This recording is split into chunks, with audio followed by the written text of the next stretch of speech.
یہ ہے مقبوض بلوچستان۔ آج اتوار 25 اگست سال 2024 ہے۔ بلوچستان ٹوڈے سے آج کے علاقائی خبروں کے ساتھ میں ہوں آپ کا میزبان الیاس بلوچ۔ پشین بازار میں بم دھماکہ، ایک خاتون سمیت 2 بچے ہلاک ہو گئے جبکہ پولیس اہلکاروں سمیت 12 افراد زخمی ہوئے جن میں بعض کی حالت نازک ہے۔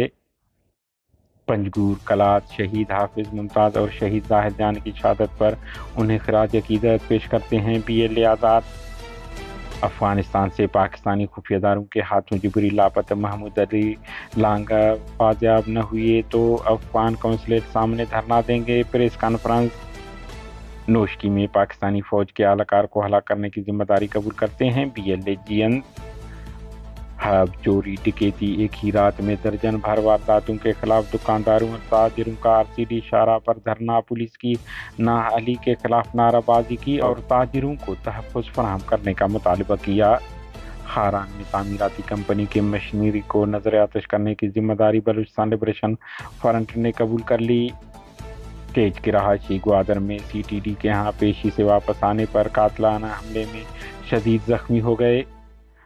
شیرانی میں زمین کے تنازع پر ایک شخص قتل جبکہ بارکھان میں ایک زخمی ہوا۔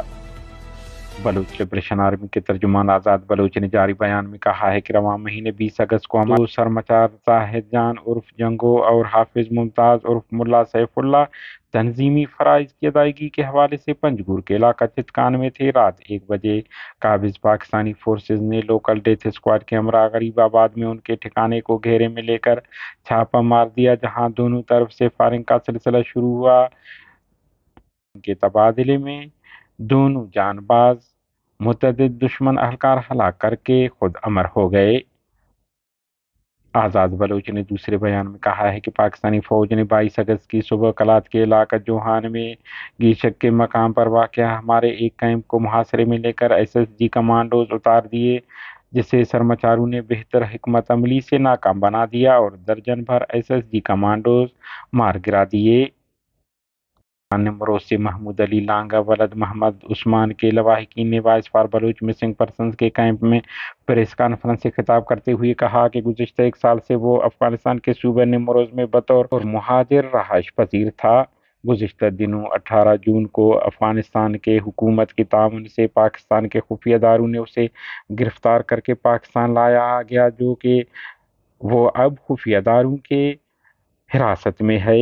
انہوں نے کہا ہے کہ 29 اگست کو افغان قونصلیٹ کو ایک یادداشت پیش کریں گے کہ وہ ہمیں محمود علی لانگب کے حوالے سے معلومات فراہم کرے اور ہم 1 ہفتہ یادداشت کے جواب کا انتظار کریں گے۔ اگر افغان قونصلیٹ کی طرف سے ہمیں جواب نہیں ملا تو ہمارے خاندان کے لوگ پرامن اور آئینی طریقے سے افغان قونصلیٹ کے سامنے دھرنا دیں گے۔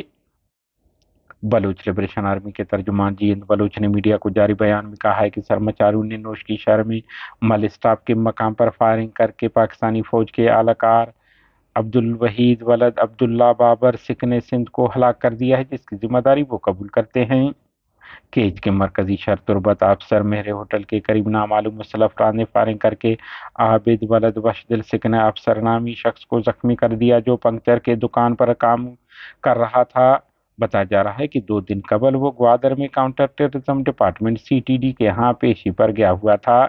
آپ کو علم ہے بلوچستان میں متعدد ایسے کیس سامنے آ گئے ہیں کہ فورسز خفیہ اداروں نے عوامی احتجاج پر جبری لاپتہ افراد کو منظر عام پر لانے پر مجبور ہو جاتے ہیں مگر بعد ازاں انہیں قتل کر دیا جاتا ہے۔